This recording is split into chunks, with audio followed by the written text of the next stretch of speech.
Recently Indian rupee ने अपना all time लो touch किया है। अब इंडियन रूपी की अगर हम बात करते हैं तो इंडियन रूपी को लेकर हिस्टोरिकली अगर हम देखें तो काफ़ी चीज़ें देखने को मिलती हैं। अब ऐसे में इंडियन रूपी को लेकर क्या क्या फैक्टर्स हैं जिसकी वजह से ये वैल्यू ऊपर नीचे होती है, आज के वीडियो में हम यही डिस्कस करेंगे। तो वीडियो स्टार्ट करने से पहले एक बार ओवरव्यू ले लेते हैं कि क्या क्या चीज़ें डिस्कस करेंगे। सबसे पहले रीसेंट न्यूज़ क्या है उसको डिटेल में एक बार जानेंगे और उसके बाद हम देखेंगे कि करेंसी का अप्रिसिएशन या डिप्रिसिएशन क्या होता है, बिकॉज न्यूज़ में जो है वो है कि इंडियन रूपी डिप्रिशिएट हुआ है, तो ये भी मैं आपको बताऊंगी कि अप्रिसिएशन और डिप्रिसिएशन ऑफ करेंसी क्या होता है। उसके बाद बात करेंगे कि डिप्रिसिएशन के रीजंस क्या हैं, क्या क्या फैक्टर्स होते हैं जिसकी वजह से इंडियन करेंसी या हमारा जो रूपी है वो गिरता है। उसके बाद बात करेंगे कि डिप्रिसिएशन जो है इसका इंडियन इकोनॉमी पे क्या असर पड़ता है, हमारी अर्थव्यवस्था पे इस डिप्रिसिएशन का कैसा असर पड़ता है, क्या क्या फैक्टर्स होते हैं वो डिस्कस करेंगे। फिर बात करेंगे कि आरबीआई का क्या रोल है इसमें, आरबीआई कैसे इसे मैनेज करने की कोशिश करता है और लास्ट में कंक्लूड करेंगे। सो ओवरऑल ये वीडियो बहुत इंटरेस्टिंग होने वाला है। स्टार्ट करेंगे रीसेंट न्यूज़ के साथ। So recently what has happened is कि इंडियन रूपी जो है वो डिप्रिशिएट हुआ है अगेंस्ट द यूएस डॉलर और इसी वीक इंडियन रूपी ने जो है अपना ऑल टाइम लो टच किया है। इस वीडियो के रिकॉर्ड होने के टाइम पर अगर बात करूँ तो जो करंट रूपी का प्राइस है वो 83.9 के अराउंड चल रहा है। और अगर कलेक्टिवली देखा जाए तो रूपी के डिप्रिशिएट होने के पीछे कई रीजंस हैं, जैसे जियो पॉलिटिकल कॉन्फ्लिक्ट्स हैं। अभी हमें पता है कि इजराइल और हमास के बीच वॉर चल रहा है, रशिया यूक्रेन के बीच वॉर चल रहा है, इस्माइल हानिया का असैसिनेशन हुआ है, तो ऑलरेडी कई सारे जियो पॉलिटिकल कॉन्फ्लिक्ट्स हैं जिसका असर करेंसी पर भी अनडाउटेडली देखने को मिलता है। इसके अलावा यूएस में रिसेशन के फियर्स हैं, इस चीज़ को लेकर भी बहुत सारे इम्पैक्ट्स जो हैं वो देखने को मिले हैं, अभी हम डिस्कस करेंगे। और इसके साथ साथ बात करें तो ग्लोबल मार्केट में भी बहुत कमी आई थी। जैसे अगर हम बात करें तो अभी इसी वीक जो है इंडियन स्टॉक मार्केट्स भी काफ़ी डाउन रहे थे, अप्रॉक्सीमेटली 3% से जो है डाउन रहे थे और काफ़ी लॉसेस भी सफ़र करने पड़े थे। सो ये बेसिकली हुआ था एक यूएस की एम्प्लॉयमेंट रिपोर्ट के बाद, ये शुरुआत ही यहीं से हुई है। एक रिपोर्ट आई है यूएस के एम्प्लॉयमेंट से रिलेटेड जिसमें कहा गया है कि जुलाई में अब तक का यूएस में सबसे हाईएस्ट अनएम्प्लॉयमेंट रेट जो है वो देखने को मिला है, यानी कि बेरोजगारी जो है यूएस में जुलाई में सबसे ज़्यादा रही है अब तक की।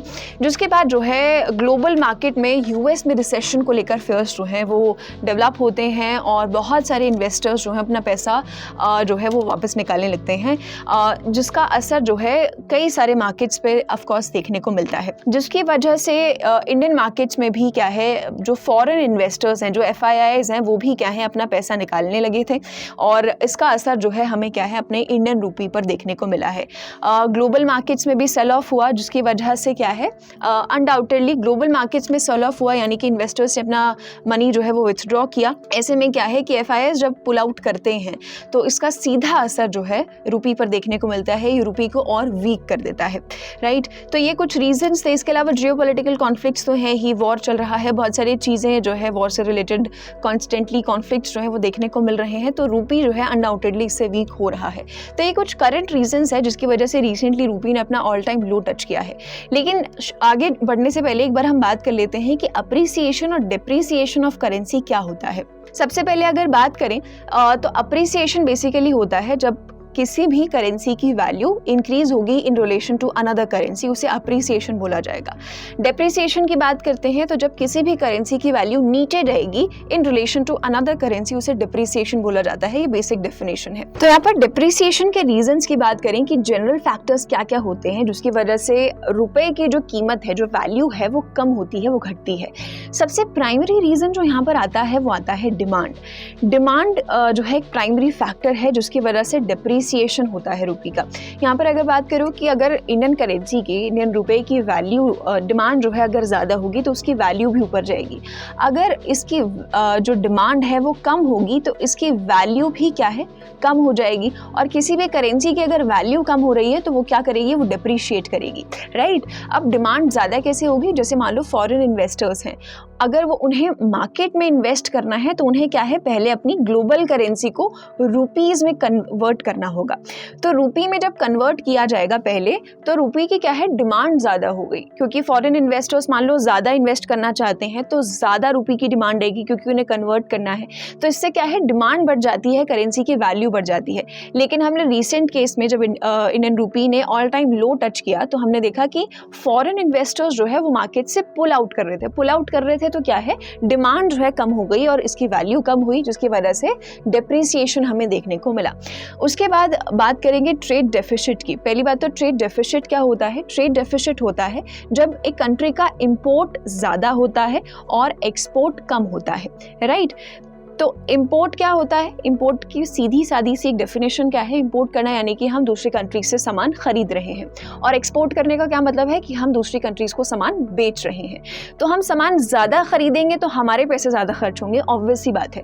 सो ये लेम टर्म्स में था। अगर हम बात करें ट्रेड डेफिसिट अगर ज़्यादा हो जाता है, यानी कि अगर हमारा इंपोर्ट ज़्यादा हो जाता है, तो उसका सीधा असर हमारी इंडियन करेंसी पर पड़ता है, क्योंकि इंपोर्ट अगर हम लोग करेंगे तो हमें क्या है, ज़्यादा पैसे देने पड़ेंगे, और हम पैसे जब देंगे तो हमारा जो ग्लोबल ट्रेड होता है ना, वो रुपीस में बहुत कम होता है। जो डी फैक्टो है यूएस डॉलर है, यूएस डॉलर्स में ट्रेड होता है, तो हमें क्या है, अपने रुपए को डॉलर्स में पहले कन्वर्ट करना पड़ता है। तो यानी कि हम अपना रुपया दे रहे हैं और यूएस डॉलर की मांग कर रहे हैं, तो यूएस डॉलर की क्या है, डिमांड बढ़ गई, तो यूएस डॉलर की वैल्यू बढ़ जाएगी और रुपी की वैल्यू जो है वो कम हो जाएगी in relation to US dollar. So इसका भी एक सीधा असर पड़ता है। जब हम इंपोर्ट करते हैं तो इंपोर्ट करते समय यूएस डॉलर्स की वैल्यू ज़्यादा हो जाती है और रुपी की वैल्यू जो है, रुपी कमज़ोर हो जाता है, वीकन हो जाता है। ये भी एक बड़ा फैक्टर है कि रुपी के डिप्रिसिएशन को लेकर। अगर हम इंपोर्ट ज़्यादा करते रहेंगे तो डिप्रिसिएशन जो है वो हमें देखने को मिलेगा। इसके बाद आते हैं पॉलिसी डिफरेंसेस। अब यहाँ पर पॉलिसी डिफरेंसेस भी एक फैक्टर है जिसकी वजह से डिप्रिसिएशन देखने को मिलता है। अब यूएस की फेड पॉलिसी की बात करें तो वो अलग होती है, हमारे आरबीआई की पॉलिसीज़ की बात करें तो अलग होती है। आरबीआई मान लो अगर अपने इंटरेस्ट रेट्स को हायर रखता है, ज़्यादा रखता है, और जो है फेड अगर अपने इंटरेस्ट रेट्स को कम रखता है, तो अनडाउटेडली फ्लोज जो हैं, जो करेंसी फ्लो है, वो इंडिया की तरफ ज़्यादा देखने को मिलेगा, क्योंकि इन्वेस्टर्स को लगेगा कि यहाँ ज़्यादा अर्न करने का स्कोप है। हाउएवर ऐसा नहीं है कि सिर्फ इंटरेस्ट रेट को देखकर जो है इन्वेस्टमेंट होता है, और भी कई सारे मार्केट सेंटिमेंट्स होते हैं और भी कई सारे फैक्टर्स होते हैं जिसकी वजह से इन्वेस्टर्स एक मार्केट की तरफ अट्रैक्ट होते हैं। लेट्स से मार्केट सेंटिमेंट अच्छा नहीं है लेकिन इंटरेस्ट रेट्स अच्छे हैं, तो भी ज़रूरी नहीं है कि इंडिया में ही इन्वेस्टमेंट आएगा। इसके अलावा अगर बात की जाए तो रिस्क परसेप्शन कैसा है एक कंट्री को लेकर, उसके ऊपर भी डिपेंड किया जाता है। कंट्री का इकोनॉमिक आउटलुक कैसा है उसके ऊपर भी डिपेंड किया जाता है। तो पॉलिसी डिफरेंसेस भी कहीं ना कहीं क्या है, एक करेंसी को वीकन करने की तरफ कंट्रीब्यूट करते हैं। उसके बाद आता है रिजर्व अक्यूमुलेशन। रिजर्व की अगर हम बात करें तो यहाँ पर फॉरेक्स रिजर्व्स की बात हो रही है, यहाँ पर आरबीआई की बात आ जाती है। देखो आरबीआई क्या करता है, ऑफकोर्स फॉरेक्स रिजर्व को अक्यूमुलेट करता है कि अपना फॉरेन करेंसी जो है वो बचा के रखता है, परचेज करता रहता है टाइम टू टाइम, ताकि आगे चल के भाई कोई भी ऐसी कंडीशन आए, कोई भी इकोनॉमिक इंस्टेबिलिटी आए अगर इंडिया में, तो फॉरेन करेंसी का इस्तेमाल जो है वो किया जा सके। तो फॉरेक्स रिजर्व भी जो है एक्यूमुलेट करता रहता है टाइम टू टाइम आरबीआई। अब ऐसे में क्या होता है, कई बार जो है आरबीआई मान लो इसकी भी रिपोर्ट मंथली जारी होती है कि कितना परचेज हो रहा है, कैसे हो रहा है। तो मान लो किसी टाइम आरबीआई ने ज़्यादा परचेज कर ली फॉरेन करेंसी, तो उस टाइम पर भी हमें देखने को मिलेगा कि रुपी वहाँ पर अफेक्ट होगा, रुपी की जो वैल्यू है वहां पर वो कमजोर पड़ती हुई नजर आएगी अगर आरबीआई फॉरेन करेंसी ज्यादा खरीदता है तो, राइट। क्योंकि फॉरेन करेंसी खरीदने के लिए हमें क्या है, एक्सचेंज करना पड़ेगा, रुपी को डॉलर से एक्सचेंज करना पड़ेगा। जो भी XYZ करेंसी हम परचेज कर रहे हैं उससे रुपी को एक्सचेंज करना पड़ेगा, तो रुपी की वैल्यू नीचे आ जाएगी, उस फॉरेन करेंसी की वैल्यू ऊपर चली जाएगी। तो ये भी एक रीज़न हो जाता है कई बार कि हमारा जो रुपया है वो डिप्रिशिएट करने लगता है। उसके बाद आ जाता है ग्लोबल फैक्टर्स। जैसे हमने पहले देखा कि इस वीक जो ऑल टाइम लो टच किया है इंडियन रुपी ने, तो वो कई ग्लोबल फैक्टर्स की वजह से है। वॉर चल रहा है, बहुत ज़्यादा पॉलिटिकल इंस्टेबिलिटी है, तो मार्केट में कई सारे फेयर्स है, मार्केट सेंटिमेंट अच्छा नहीं है, रिस्क आउटलुक जो है वो इन्वेस्टर्स का अच्छा नहीं है किसी कंट्री को लेकर। तो वो चीज़ें जो है क्या है, अल्टीमेटली क्या है, इंडियन मार्केट पर भी असर दिखाती हैं और हेंस हमारे रुपी पर भी क्या है वो असर दिखाती हैं। सो ये कुछ रीजंस हैं। इसके अलावा और बहुत सारे रीजंस होते हैं, लेकिन ये कुछ प्राइमरी रीजंस है जब हम रुपी डिप्रिसिएशन की बात करते हैं। अब इसके साथ साथ आगे आते हैं कि ठीक है, रुपी डिप्रिसिएशन होता है इन फैक्टर्स की वजह से। अब अगर बात करते हैं कि इस डिप्रिसिएशन का हमारी इंडियन इकोनॉमी पे क्या असर पड़ता है, तो एक बार वो वो डिस्कस करते हैं कि रुपी डिप्रिशिएट होता है, डिप्रिशिएट इस हफ्ते भी हुआ है, ऑल टाइम लो टच हुआ है। अब इसका हमारी इंडियन इकोनॉमी पर, इन जनरल हम लोगों पर क्या असर पड़ेगा, एक बार वो डिस्कस करते हैं। सबसे पहले तो अगर मैं बोलूँ कि एक पॉजिटिव इफेक्ट जो है वो देखने को मिलता है तो वो एक्सपोर्ट्स में देखने को मिलता है। थ्योरेटिकली अगर देखा जाए तो अगर एक रुपया, एक करेंसी जो है अगर कमज़ोर होता है, एक वीकेंड रुपी अगर है, तो बाहर के लोगों के लिए, फॉरेन लोगों के लिए, फॉरेन इंडस्ट्रीज़ के लिए, फॉरेन कंपनीज़ के लिए हमारा जो माल है वो सस्ता हो जाएगा। हमारे जो गुड्स एंड सर्विसेज हैं वो क्या है, सस्ते हो जाएंगे क्योंकि हमारे करेंसी की वैल्यू गिर गई है। सो ऐसे टाइम पे थ्योरेटिकली अगर देखा जाए तो कंट्रीज़ जो हैं, कंपनीज़ जो हैं वो ज़्यादा से ज़्यादा हमसे परचेज़ कर सकती हैं। हमारी एक्सपोर्टिंग पावर जो है वो अच्छी हो सकती है। हमारी कॉम्पिटिटिवनेस, एक्सपोर्ट कॉम्पिटिटिवनेस इससे इंक्रीज़ हो सकती है। ठीक है, लेकिन ऐसा ज़रूरी नहीं है कि हर सिनेरियो में अगर रुपी डिप्रिशिएट हो रहा है तो हमारा एक्सपोर्ट अच्छा ही होगा। और भी बहुत सारी चीज़ें होती हैं एक्सपोर्ट को लेकर जो देखनी होती हैं, लेकिन एक अफेक्ट जो देखने को मिलता है वो ये ज़रूर देखने को मिलता है, बिकॉज ऑब्वियस सी चीज़ है, जब भी कोई चीज़ सस्ती होती है तो अनडाउटेडली बहुत सारे लोग हैं, कोई भी हम ही अगर नॉर्मल सिचुएशन में अगर हम देखें तो कोई भी चीज़ अगर सस्ती होती है, कोई भी सेल लगती है, तो हम सबसे पहले जाते हैं वो चीज़ परचेज करने के लिए। तो थ्योरेटिकली अगर देखा जाए तो एक्सपोर्ट्स में राइज ज़रूर देखने को मिलता है। तो ये एक कह सकते हैं कि एक पॉजिटिव इम्पैक्ट जो है इंडियन इकोनॉमी पर देखने को मिलता है। उसके बाद बात करें तो आ जाता है import costs. Undoubtedly negative effects भी देखने को मिलते हैं इंडियन इकोनॉमी पर अगर हमारा रुपया डिप्रिशिएट हो रहा है। सबसे पहले तो आ जाता है इम्पोर्ट कॉस्ट्स। हमें कोई भी गुड्स एंड सर्विसेज इंपोर्ट करनी है, कोई भी गुड्स हमें अगर दूसरी कंट्री से क्या है परचेज करने हैं, है ना, तो अब क्या है हमें, क्योंकि अब हमारे रुपी की वैल्यू जो है वो घट गई है, राइट, तो अब हमें क्या है ज़्यादा मोर रुपी जो है हमें क्या है देना होगा, ज़्यादा रुपए हमें देने होंगे और उसके बदले में डॉलर या जो भी फॉरेन करेंसी है वो हमें उतनी ही मिलेगी। ठीक है, तो हमें अपनी करेंसी को बेचना पड़ेगा और ज़्यादा बेचना पड़ेगा। तो ये एक और असर देखने को मिलता है, इससे रुपये और ज़्यादा कमज़ोर हो जाता है और ये क्या है हमारा ही रिजर्व क्या है और खाली होगा क्योंकि हमें ज़्यादा पैसे देने हैं उसी चीज़ के लिए, राइट। तो इम्पोर्ट कॉस्ट्स जो है वो क्या है इवेंचुअली इंक्रीज़ हो जाती है। हमारा इंपोर्ट जो पहले मान लो हम 1000 रुपये में कर रहे थे, अब रुपये की वैल्यू घट गई तो वो हमें 1500 रुपये में करना है, तो हमें ज़्यादा रुपये देने पड़ रहे हैं। हमारी इंपोर्ट कॉस्ट जो है वो इंक्रीज़ हो गई है और इससे क्या है ट्रेड डेफिसिट आपका और ज़्यादा बढ़ जाएगा, right, which is not a good thing, जो हमने पहले डिस्कस किया।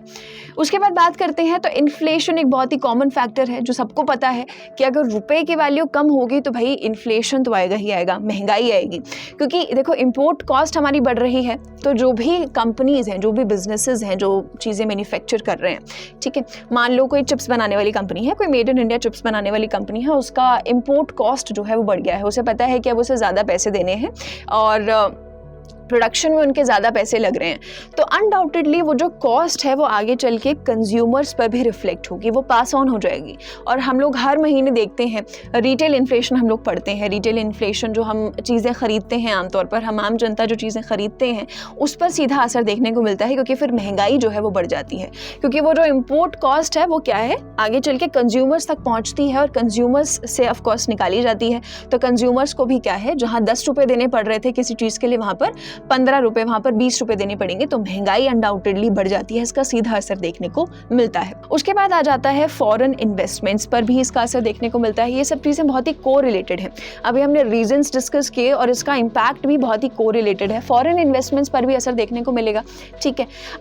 वीकर रुपी जो होगा, अगर मान लो रुपये की वैल्यू कम हो जाती है तो फॉरेन इन्वेस्टर्स का सेंटिमेंट भी जो है कहीं ना कहीं हैम्पर होगा इससे, तो फॉरेन इन्वेस्टमेंट्स पर भी इसका असर देखने को मिलेगा। वो इंडियन मार्केट से पुल आउट कर सकते हैं, पुल बैक कर सकते हैं, अपने इन्वेस्टमेंट्स हटा सकते हैं, उनको लगेगा कि रुपए की वैल्यू कम हो रही है। और इसका सीधा असर कहाँ देखने को मिलेगा, हमारे स्टॉक मार्केट पर इसका सीधा असर देखने को मिलेगा, हमारे म्यूचुअल फंड इन्वेस्टमेंट्स पर इसका सीधा असर जो है इक्विटी म्यूचुअल फंड इन्वेस्टमेंट्स पर देखने को मिलेगा। तो ओवरऑल क्या है, इंडिया के फाइनेंशियल मार्केट्स को और कैपिटल फ्लोस को ये हैम्पर कर सकता है, जो अगर वीकर रुपी होता है, अगर रुपी की वैल्यू कॉन्टिन्यूसली डिप्रिशिएट हो रही है। तो इसके बाद बात करें तो आ जाता है ऑयल एंड गैस प्राइजेस। भाई ऑयल और गैस की अगर हम बात करते हैं तो लगभग 2/3 जो हमारा ऑयल आता है वो हमारा इंपोर्ट से आता है। हम लोग इंपोर्ट भी बहुत करते हैं, ऑफ कोर्स देते भी हैं, लेकिन इंपोर्ट भी बहुत करते हैं। हमारी जो ऑयल नीड्स है वो इंपोर्ट से ही पूरी होती हैं। तो ऐसे में जब रुपी कमज़ोर हो रहा है और ऑयल के प्राइसेस ग्लोबली इतने महंगे हो रहे हैं ड्यू टू जियोपॉलिटिकल कॉन्फ्लिक्ट्स, तो ऐसे में क्या है, हमने देखा कि इंपोर्ट कॉस्ट तो बढ़ ही रही है गुड्स एंड सर्विसेज को लेकर, तो ऑयल और गैस के प्राइसेस भी क्या है यहाँ पर बढ़ जाएंगे। तो इनको इंपोर्ट करने की कॉस्ट भी अनडाउटेडली क्या है बढ़ जाएगी और अनडाउटेडली रिफ्लेक्ट होगा फिर कंज्यूमर्स के ऊपर। लास्ट में इवेंचुअली किसके ऊपर आएगा? कंज्यूमर्स के ऊपर आएगा। उनको उनके लिए तेल के गैस के दाम जो है वो क्या है और महंगे हो जाएंगे। तो ये भी एक रीज़न होता है, ये भी एक इम्पैक्ट है जो कि हमें इंडियन इकोनॉमी पर देखने को मिलता है अगर रुपए की वैल्यू डिप्रिशिएट होती है। तो अब आगे चलकर बात करते हैं कि इसमें आरबीआई का क्या रोल है। अब यहाँ पर आरबीआई भी अपनी तरफ से कोशिश करता है। आरबीआई भी क्या है फॉरेन एक्सचेंज मार्केट की तरफ जो है उसे मैनेज करता है। पूरी स्क्रूटिनी रहती है, प्रॉपर नज़र रहती है कि हाँ अगर रुपये की वैल्यू डिप्रिशिएट हो रही है, अगर आरबीआई को लगता है कि बहुत एक्सेसिव वॉलेटिलिटी हो रही है तो वो अनडाउटेडली इंटरप्ट करता है और देखता है कि क्या कर सकता है। फॉर एग्जांपल सबसे पहली चीज़ जो है कई सारी चीज़ें करता है, जैसे कि गवर्नमेंट बॉन्ड्स पे जो है रिस्ट्रिक्शंस को कम कर दिया जाएगा ताकि फॉरेन इन्वेस्टर्स जो है वो ज़्यादा से ज़्यादा अट्रैक्ट हों। कम रिस्ट्रिक्शंस कर देगा आरबीआई ताकि फॉरेन ओनरशिप जो है ज़्यादा से ज़्यादा आए। अगर फॉरेन इन्वेस्टर्स आएंगे तभी रुपये की डिमांड जो है वो बढ़ेगी, ऑब्वियस सी बात है। तो गवर्नमेंट बॉन्ड्स में चेंजेस कर सकता है, रिस्ट्रिक्शंस जो है वो कम कर सकता है आरबीआई ऐसे मौक़ों पर। इसके बाद बात करें तो बिजनेसेस के लिए बोरोइंग लिमिट्स को इंक्रीज कर सकता है ना, कि मान लो पहले XYZ लिमिट थी कि इतना ही बोरो कर सकते थे, उसको बढ़ा देते हैं कि अब आप इतना कर सकते हो, है ना। तो ज़्यादा परचेज कर सकते हो, तो ज़्यादा अगर इन्वेस्टर्स परचेज करते हैं तो अनडाउटेडली डिमांड क्या है रुपये की फिर बढ़ जाती है। उसके बाद आ जाता है रुपी सेटलमेंट मेथड्स प्रपोज कर सकता है। रिसेंटली हमने बहुत देखा है कई सारे कंट्रीज़ के साथ आरबीआई ने जो है रुपी सेटलमेंट मेथड्स को इंट्रोड्यूस किया है ट्रेड के लिए। यूजुअली क्या है जो हमारा ट्रेड होता है वो यूएस डॉलर्स में होता है, ग्लोबली जो ट्रेड होता है वो यूएस डॉलर्स में होता है, one of the strongest currencies है। तो ऐसे में क्या है, ऑफकोर्स हमारी डिपेंडेंसी भी है यूएस डॉलर्स के ऊपर। अगर हमारी डॉलर्स के ऊपर डिपेंडेंसी ना हो, अगर हम अपने रुपए में ही ट्रेड कर सकें, तो ऐसे में इससे क्या हो जाएगा कि हमें क्या है अपने रुपए को बेचना नहीं पड़ेगा। इससे हमारी डिमांड जो है वो बराबर बनी रहेगी मार्केट में। तो रिसेंटली देखा गया है कि कई सारे कंट्रीज़ के साथ आरबीआई ने जो है रुपी सेटलमेंट मेथड्स को प्रपोज किया है और कई नेशंस के साथ कर भी रहा है। रुपी में ही व्यापार हो रहा है, रुपए में ही व्यापार चल रहा है। तो ऐसे में क्या है कि रुपए की डिमांड कॉन्टिन्यूअस बढ़ती रहती है, अप्रिशिएट होती है। तो ऐसे में आरबीआई जो है अगर इस तरीके से चीज़ें डिप्रिशिएशन अगर हो रहा है तो रुपी सेटलमेंट मेथड्स भी प्रपोज कर सकता है व्यापार के मामले में कई सारे अलग अलग देशों के साथ। सो ओवरऑल अगर देखा जाए तो रुपी के डिप्रिसिएशन के पीछे कई सारे फैक्टर्स होते हैं, ग्लोबल फैक्टर्स होते हैं, डोमेस्टिक फैक्टर्स होते हैं। It's a myriad of factors. I hope आपको समझ में आया होगा कि रुपी जो है डिप्रिशिएट क्यों होता है, क्या फैक्टर्स होते हैं, अभी क्यों हो रहा है और इसके हमारी इंडियन इकोनॉमी पर कैसा इफेक्ट पड़ता है। सो आज के वीडियो में इतना ही था। आज आई होप आपको समझ में आया होगा कि डिप्रिसिएशन जो है रुपी का वो क्यों होता है, इस वीक इतना डिप्रिशिएट क्यों हुआ और इस डिप्रिसिएशन का हमारी इंडियन इकोनॉमी पर कैसा असर पड़ता है, ये भी समझ में आया होगा।